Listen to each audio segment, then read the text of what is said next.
These are the Garfunkels. They just tied the knot and are looking for the perfect home.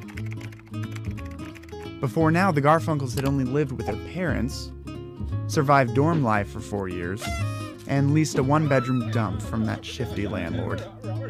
Now that they've found their dream home, they suddenly realize that this whole home buying process is more complicated than they thought. Credit reports, mortgages, agents, lawyers, insurance, inspections, titles, HOAs.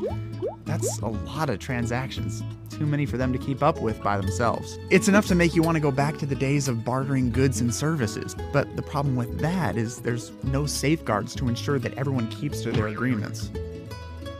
Well, that's where escrow comes in.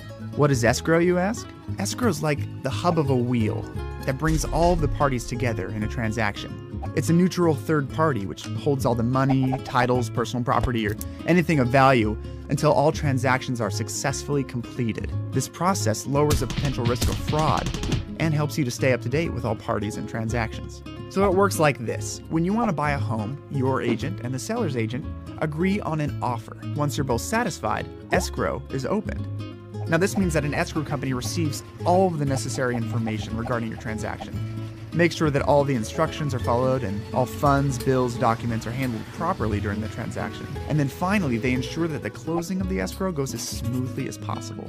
So instead of trying to keep up with all the payments, papers, and parties by yourself, the escrow company is there to make the whole process easier for both you and the seller.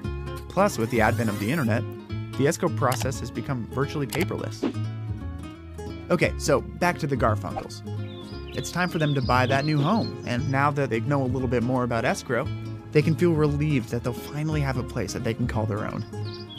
Now, if they could only find a mediator between them and their new neighbors.